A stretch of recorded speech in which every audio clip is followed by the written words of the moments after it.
Proses vaksinasi di Gedung Pinisi UNM Makassar dipantau langsung oleh Wakapolda Sulawesi Selatan didampingi Wakil Rektor 2 UNM serta Kepala Dinas Kependudukan dan Catatan Sipil Kota Makassar.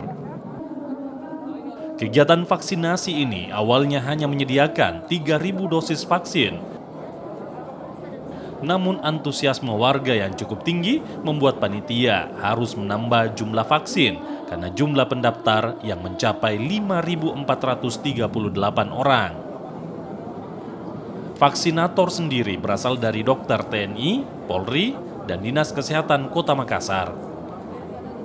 Kegiatan bertajuk Serbuan Vaksin dari Kapolri ini terbuka untuk masyarakat umum, mahasiswa, alumni UNM, pegawai, dan pengemudi ojek online.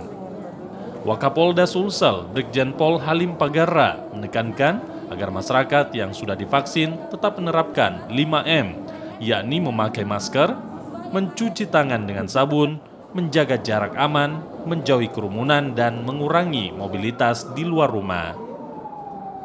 Salah satunya adalah melalui vaksinasi. Tapi jangan lupa bahwa kita juga harus tetap memperhatikan protokol kesehatan 5M. Tetap menggunakan masker di mana saja bertemu seseorang menggunakan masker. Kemudian juga mencuci tangan, menghindari kerumunan, membatasi kegiatan. Dan itu yang kita dalam penanganan COVID ini.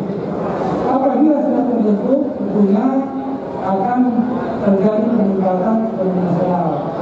Mahasiswa baru 774, mahasiswa masa sarjana 114, alumni UNM 396, keluarga pegawai 389.